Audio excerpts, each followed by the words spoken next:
गौराई आली घरी, आली आली अंगणी. बाप्पाच्या आनंदात तिच्या सोबती दंगणी.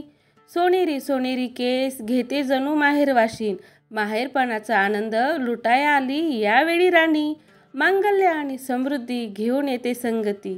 घरात नांदो तिची कृपा, नांदो प्रेमाची संपत्ती. जणू मांगल्य लक्ष्मी देते आशीर्वादाचे दान. गौराई येता घरी होते आनंदाचे एक छान. सजावट तिची न्यारी, फुलाफुलांच्या माळा. घरात तिच्या प्रवेशाने उजळतो प्रत्येक आभाळ. लिल्लोण करून तिचं स्वागत आजी सांगते कहाणी. पारंपरिक रीतिरिवाजातून तिला देते मान आम्हा जीवनी. गणपतीच्या सोबतीने सण होतो सुंदर. गौराईच्या कृपेने घरते घराचा डोलार. ये रे गौराई, ये रे गौराई. घरात आनंद भराया तुझीच गरज आहे बाई. पहिला दिवस गौरी आव्हान. आपापल्या परंपरेप्रमाणे घराच्या उंबऱ्यातून आत आणताना जिच्या हातात गौरी असतील त्या बाईचे पाय दुधाने व पाण्याने धुतात आणि त्यावर कुंकवाचे स्वस्तिक काढतात. घराच्या दरवाजापासून ते जिथे गौरी बसवायच्या असतील त्या जागेपर्यंत लक्ष्मीच्या पायाचे ठसे उमटवत गौरीचे मुखवटे आणतात. त्यावेळी ताट चमच्याने किंवा घंटेने वाजवत आवाज केला जातो. त्यानंतर त्यांची स्थापना करण्यापूर्वी त्यांना घरातील समृद्धी, दूधदुभत्यांची जागा इत्यादी गोष्टी दाखवण्याची प्रथा आहे. तेथे त्यांचे आशीर्वाद मिळून ऐश्वर्य नांदो अशी प्रार्थना करतात.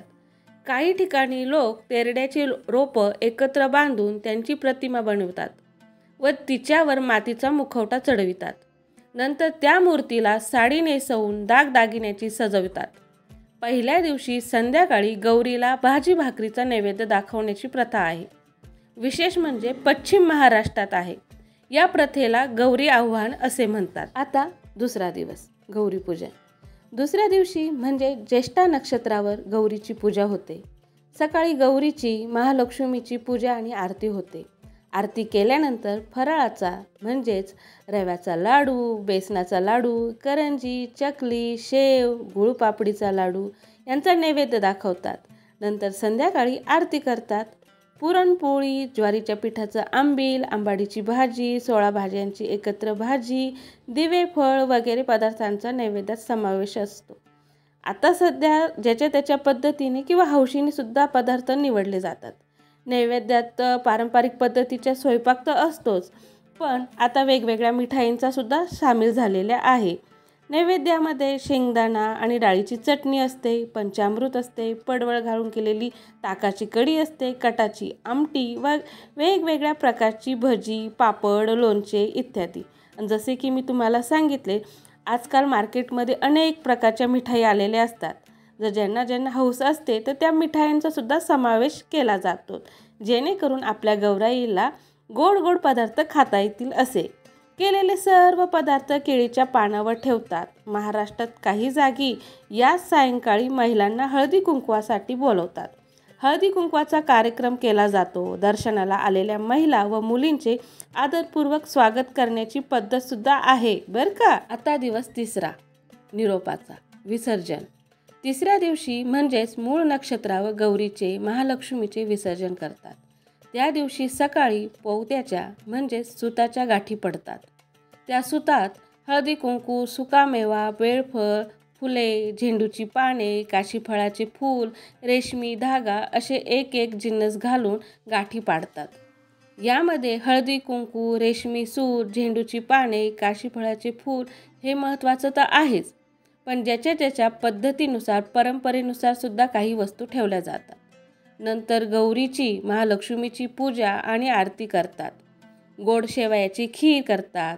भाजलेला उडदाचा पापड याचा नैवेद्य दाखवतात. या तिसऱ्या दिवशी गौरीच्या महालक्ष्मीच्या चेहऱ्यावर एक प्रकारची उदासीनता दिसून येते. गौरीची पूजा आरती करून पुढील वर्षी येण्याचे आमंत्रण देऊन त्यांचा निरोप घेतला जातो आणि त्यांचे विसर्जन केले जाते. परंतु धातूच्या किंवा कायमस्वरूपाच्या मूर्ती असतील तर त्यांचे विसर्जन करत नाहीत. गौरीचे पाण्यात विसर्जन केल्यावरती परत येताना थोडी वाळू घरी आणून ती सर्व घरभर परसामध्ये, झाडांमध्ये टाकतात, जेणेकरून घरामध्ये समृद्धी येवो, सुख शांतता लाभो, झाडाझुडपांचे कीटकनाशकापासून संरक्षण हो असे समजूत आहे. परंपरेनुसार, घराण्यानुसार गौरीच्या पूजेची पद्धत आणि परंपरा बदललेल्या आहे. काही कुटुंबात गौरीचे मुखवटे असतात, तर काही कुटुंबात परंपरेनुसार पाणवठ्यावर जाऊन 5, 7 किंवा 11 खडे आणून त्यांची पूजा करतात. काही ठिकाणी 5 मडक्यांची उतरंडी करून त्यावर गौरीचे मुखवटे लावून त्या उतरंडींनाच साडी चोळी नेसवतात आणि त्यांची पूजा करतात. काही घरात धान्याची रास म्हणजेच गहू, तांदूळ, ज्वारी, हरभरा डाळ इत्यादींपैकी 1-2 धान्याचे ढीग करून त्यावर मुखवटे ठेवतात. बाजारात पत्र्यांच्या, लोखंडी सळ्यांच्या किंवा सिमेंटचे कोथळे मिळतात. त्यावर मुखवटे ठेवतात आणि कोथळ्यांची साडी चोळी नेसवतात. सुपात धान्याची रास ठेवून त्यावर मुखवटा चढवतात किंवा गहू आणि तांदूळ यांनी भरलेल्या तांब्यावर मुखवटे ठेवून पूजा करतात. तेरड्याची गौर असते. तेरड्यांची रोपे मुळासकट आणतात. ही मुळे म्हणजेच गौरीची पावले असतात असं समजलं जातं. आधुनिक काळात गौरी पूजनाच्या व मांडणीच्या पद्धतीत व गौरीच्या रूपातही आधुनिकता दिसून येते. विविध रूपात अनेक घरात गौरी महालक्ष्मी येतात. आगमनाच्या दिवशी संध्याकाळी किंवा पंचांगात शुभ वेळ बघून मुखवट्याची आणि लक्ष्मीच्या हातांची पूजा केली जाते. त्याच रात्री गौरी बसवल्या जातात. धन्यवाद.